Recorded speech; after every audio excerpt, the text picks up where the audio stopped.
There is a silent gap between studying and actually being able to process information at speed, and most people never realize it exists until they feel constantly behind, rereading the same material, needing more hours just to reach basic clarity, while others seem to absorb, organize, and apply knowledge with an almost unsettling efficiency.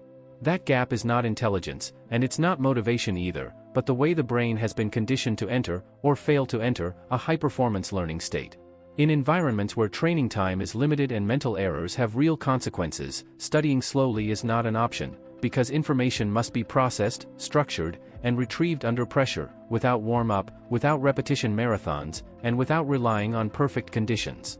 That level of speed is not achieved by working harder, but by forcing the brain into a specific operational mode where focus sharpens, noise disappears, and learning becomes execution rather than effort.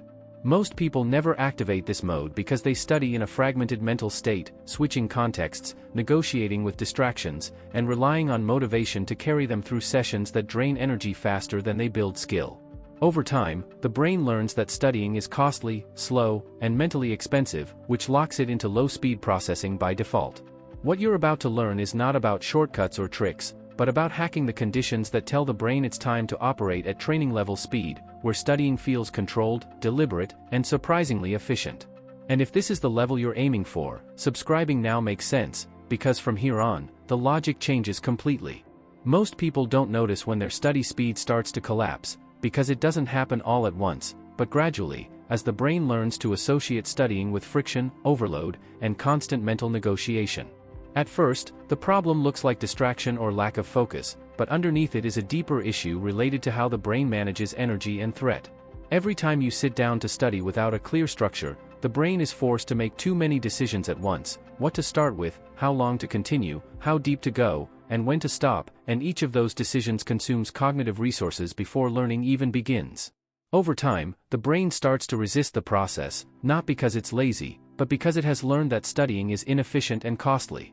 On top of that, modern study habits train the brain to switch contexts constantly, checking messages, jumping between tabs, and multitasking under the illusion of productivity.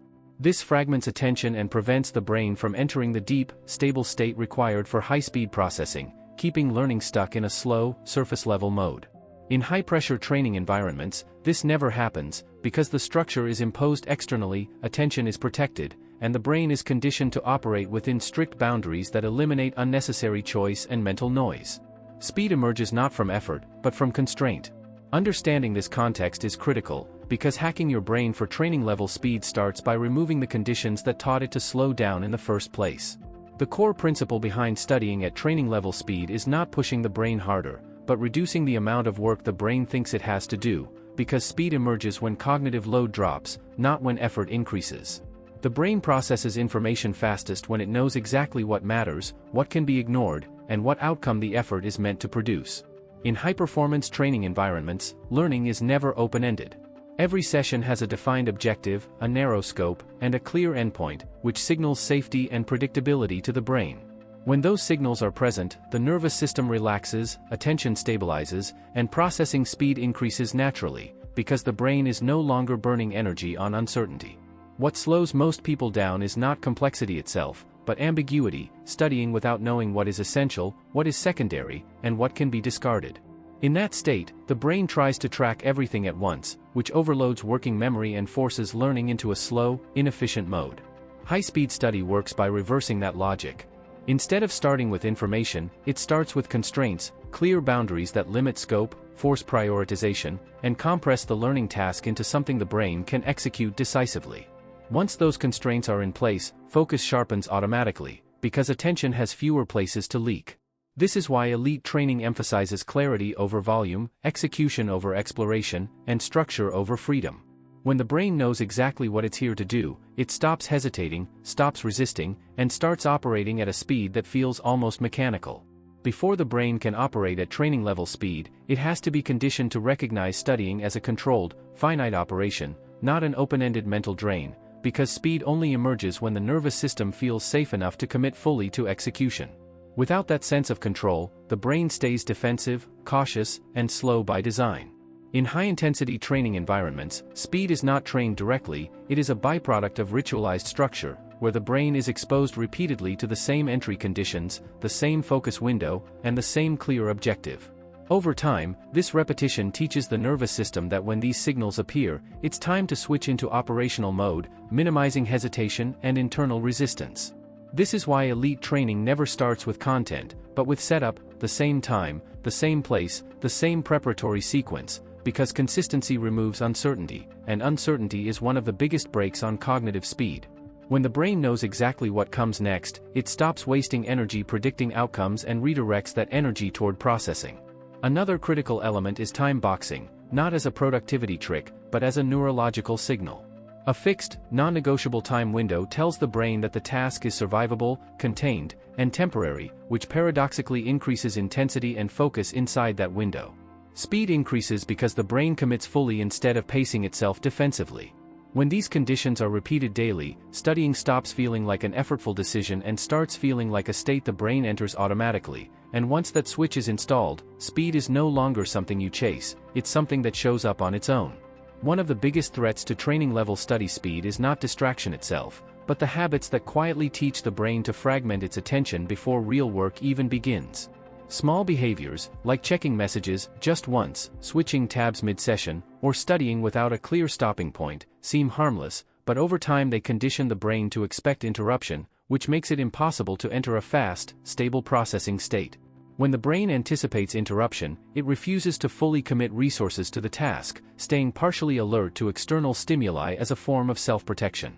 This split attention dramatically reduces processing speed, because part of your cognitive bandwidth is always reserved for monitoring, rather than learning. You may still be studying, but you're doing it in a defensive, low-efficiency mode. Another speed-killing habit is overexposure to information without compression, consuming long explanations, multiple sources, and excessive detail before forming a clear mental structure. This trains the brain to associate learning with overload, forcing it to slow down to manage the excess input, instead of accelerating through clarity.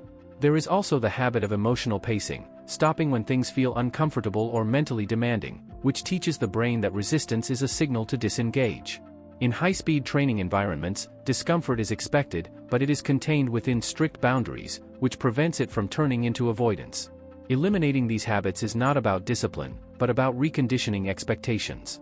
When the brain learns that study sessions are protected, finite, and interruption-free, it stops holding back and allows speed to emerge naturally. The real shift happens when studying stops feeling like preparation and starts feeling like execution, because at that point the brain is no longer asking whether it has enough energy, time, or motivation, it simply recognizes the conditions and switches modes. This is what operational environments train relentlessly, not knowledge itself, but the ability to enter a precise cognitive state on command. In that state, attention narrows automatically, internal dialogue quiets down, and the brain prioritizes signal over noise, not because you are forcing focus, but because the structure tells the nervous system that there is nothing else to manage right now. When this happens, studying speeds up dramatically, because processing becomes linear instead of scattered. Most people never experience this consistently because they treat studying as an emotional activity, starting only when they feel ready and stopping when resistance appears. Operational training flips that logic by removing choice and replacing it with protocol. When the protocol begins, the brain follows, regardless of mood. This is the moment where speed stops being something you chase and becomes something you enter. The task is no longer to concentrate harder, but to maintain the conditions that trigger the switch: protected time, clear scope, and a defined endpoint. Once inside that state, learning feels controlled, efficient, and almost mechanical. From here on, the problem is no longer how to study faster, but how to avoid breaking the conditions that keep the brain in operational mode, and that's where most people unknowingly sabotage themselves. One of the most damaging myths about studying fast is the belief that speed comes from intensity, from pushing harder, longer, and deeper every session, when in reality this approach teaches the brain to associate learning with exhaustion, which forces it to slow down as a protective response. Speed collapses not because the brain can't handle complexity, but because it is overloaded without clear boundaries. Another common mistake is confusing urgency with structure, rushing through material without defining what success looks like for that session, which creates frantic motion without cognitive compression. The brain may feel busy, but it doesn't enter operational mode because it lacks a clear objective to lock onto, so processing remains scattered and inefficient. There is also the hidden obstacle of constant optimization, endlessly tweaking methods, tools, and resources instead of stabilizing a single system long enough for the brain to adapt. High-speed performance requires repetition of conditions, not constant novelty, because the nervous system only automates what it recognizes as predictable. Many people also sabotage speed by studying in emotionally reactive states, stopping when discomfort appears, switching tasks when focus drops, or negotiating with resistance mid-session. This teaches the brain that pressure leads to escape, not execution, which prevents the formation of a reliable operational switch. Avoiding these traps is not about willpower, but about respecting how the brain learns speed, through constraint, repetition, and protected focus. Once those conditions are in place, speed stops being fragile and starts becoming stable. When the brain enters a high-speed learning state, measurable changes occur in how attention, memory, and energy are managed, and these changes have been consistently observed in research on focused attention, working memory, and task-bound performance. Under clear constraints, neural activity becomes more synchronized, which allows information to be processed with less interference and less wasted cognitive effort. Studies on cognitive load show that when the brain is forced to track too many variables at once, processing speed drops sharply, but when scope is narrowed and objectives are explicit, working memory operates closer to its optimal range, allowing faster pattern recognition and quicker integration of new information. Speed, in this sense, is not about thinking faster, but about thinking with fewer internal conflicts. Research on attention networks also shows that protected focus windows reduce competition between neural systems responsible for monitoring, decision-making, and threat detection. When those systems stop fighting for resources, the prefrontal cortex can allocate more bandwidth to comprehension and execution, which feels subjectively like mental sharpness and flow. This is why high-speed performance is rarely sustainable in chaotic environments.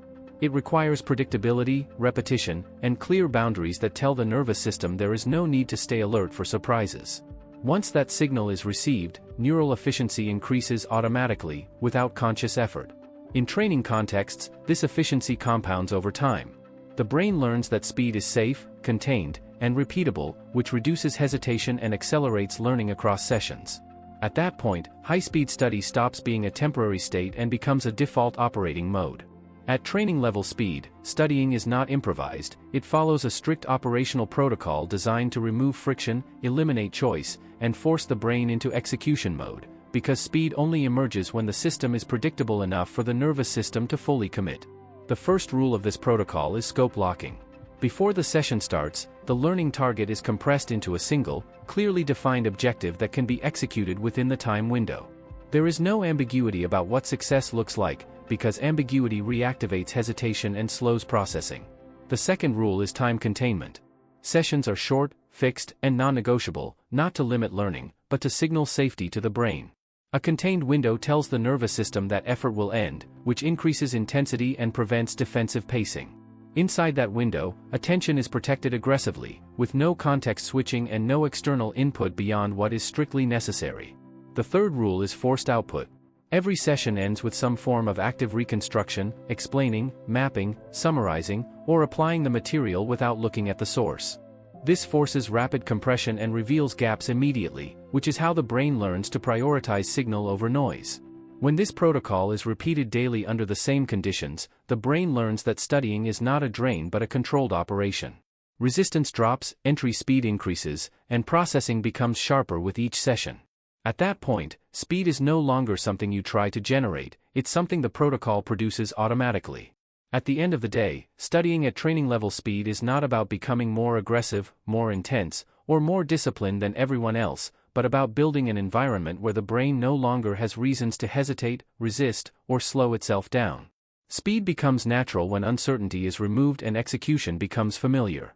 When you consistently apply structure, limit scope, protect focus, and force output, the brain learns a powerful lesson: studying is safe, contained, and worth committing to fully. Over time, this rewires your default response to learning challenges. Instead of feeling overwhelmed or delayed, your mind moves directly into action, clarity, and compression. This is how high-speed study becomes an identity rather than a technique. You stop asking whether you feel ready, motivated, or energetic enough, because the protocol does the work for you. The moment the conditions are set, the brain switches on, processes efficiently, and exits cleanly, without residue or burnout. What looks like talent or intelligence from the outside is often just consistency in how the brain is conditioned to operate. When learning happens inside stable constraints, speed compounds quietly, session after session, until thinking fast stops feeling special and starts feeling normal. If you want to keep building this level of control over your focus, learning, and mental execution, subscribe and support the project, because studying faster isn't about racing information, it's about designing a mind that knows exactly how to move when it's time to perform.